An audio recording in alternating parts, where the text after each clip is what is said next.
دوستو، برمودا تکون یا شیطانی سمندر، اس کے بارے میں ہم پرانے زمانے سے سنتے اور پڑھتے چلے آ رہے ہیں۔ افسانوی قصے، خوفناک داستانیں، ناقابل یقین واقعات، تاریخی شہادتیں، ان سب کو اس طرح گڈ مٹ کر دیا گیا ہے کہ پڑھنے والا کسی صحیح نتیجے پر نہیں پہنچ سکتا، بلکہ غیر شعوری طور پر اس کے لاشعور میں ایک ایسی داستان کی شکل اختیار کر جاتا ہے جس میں کچھ تجسس، کچھ خوف، کچھ نئے حقائق اور کچھ افسانوی قصے شامل ہیں۔ لیکن حقیقت کیا ہے، اور ایک مسلمان کو اس مسئلے کو کس روشنی میں دیکھنا چاہیے؟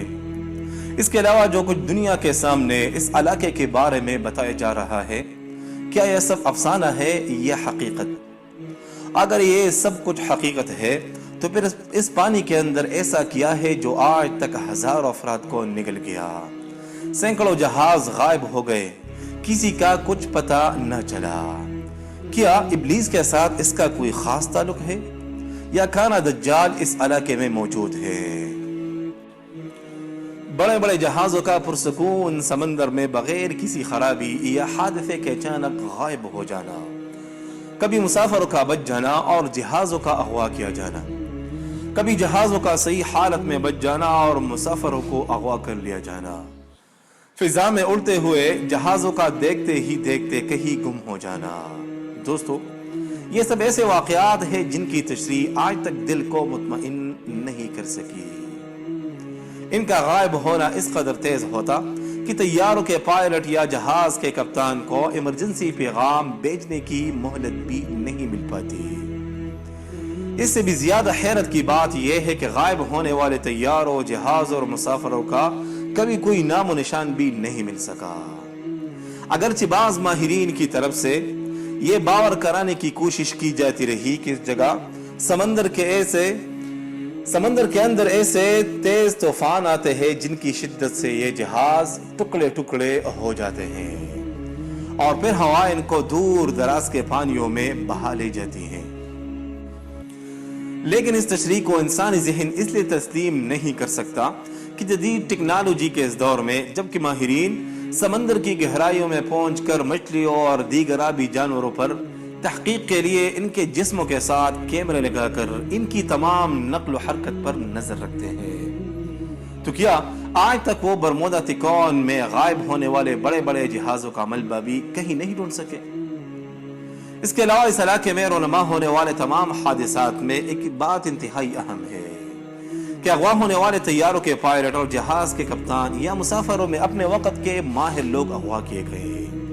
نیز جتنے بھی حادثات ہوئے، اس وقت وہاں موسم بالکل معتدل اور دن کا وقت تھا، چنانچہ موسم کی خرابی کو بھی اس میں کوئی دخل نہیں۔ طیار اور جہازوں سے ان کے ہیڈ کوارٹر کا رابطہ اچانک منقطع ہوتا، گویا ریڈیو سگنل کو کسی نے جام کر دیے ہو۔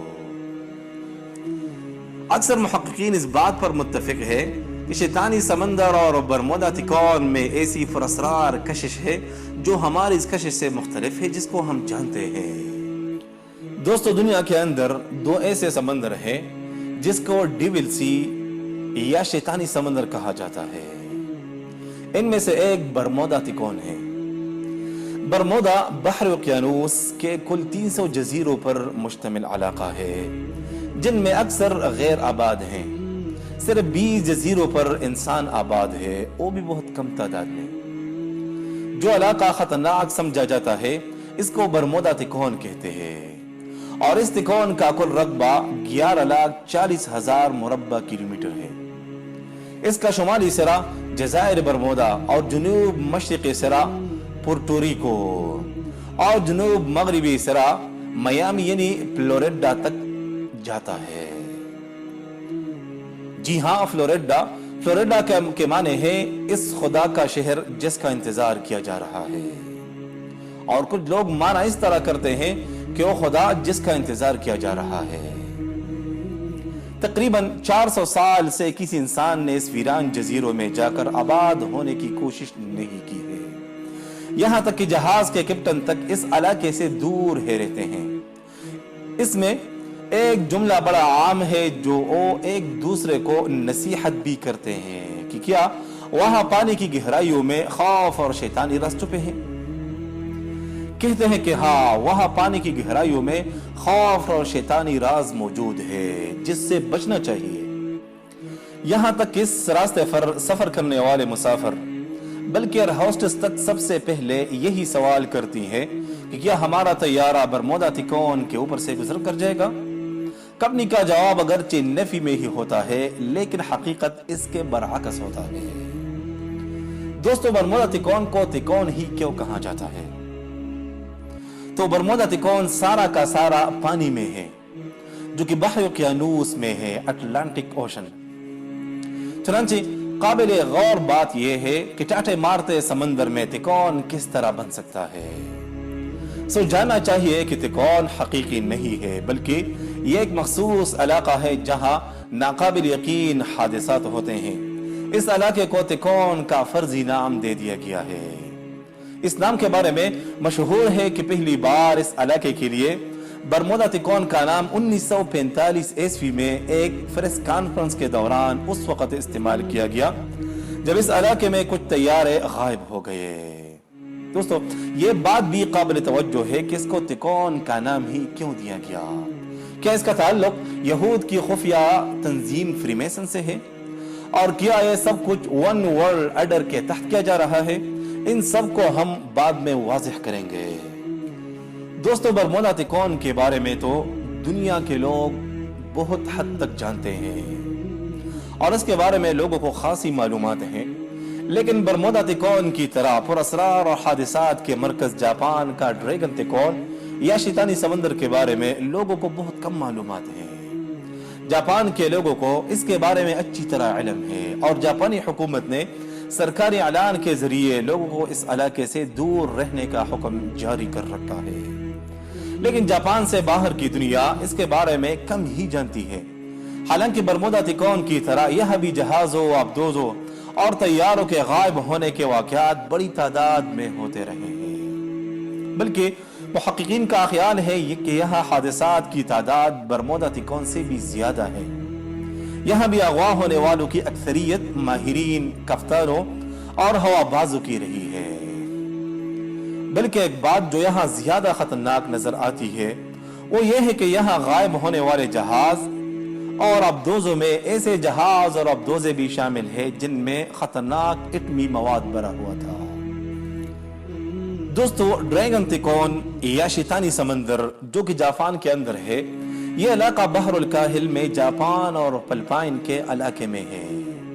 یہ تکون جاپان کے ساحلی شہر یوکوہاما سے فلپائن کے جزیرے گوام تک اور گوام سے پھر جاپان کے ماریانا جزائر تک، پھر ماریانا جزائر سے یوکوہاما تک بنتی ہے۔ اور یاد رہے کہ ماریانا یہ وہی جزائر ہے جس پر دوسری جنگ عظیم کے دوران امریکہ نے قبضہ کر لیا تھا۔ اس سمندر کو جاپانی لوگ مانوامی کہتے ہیں جس کے معنی ہے شیطان کا سمندر۔ برمودا تکون اور شیطانی سمندر پر تحقیق کرنے والوں میں ایک بڑا مشہور نام چارلس برٹلز ہے۔ اور اپنی کتاب دی ڈریگن ٹرائنگل میں لکھتے ہیں کہ 1952 سے 1954 تک جاپان نے اپنے 5 بڑے فوجی جہاز اس علاقے میں کھوئے ہیں۔ افراد کی تعداد 700 سے اوپر ہے۔ اس معمہ کا راز جاننے کے لیے جاپانی حکومت نے ایک جہاز پر 100 سے زائد سائنسدانوں کو سوار کیا، لیکن شیطانی سمندر کا معمہ حل کرنے کے لیے وہ خود معمہ بن گئے۔ اس کے بعد جاپان نے اس علاقے کو خطرناک علاقہ قرار دے دیا۔ دوسری جنگ عظیم کے دوران بحری لڑائی میں جاپان کو اپنے 5 طیارہ بردار جہازوں سے ہاتھ دھونا پڑا۔ اس کے علاوہ 340 طیارے، 10 جنگی جہاز، 10 جنگی کشتیاں، 9 سپیڈ بوٹ اور 400 خودکش طیارے بھی اس تکون کے علاقے میں تباہ و برباد ہوئے۔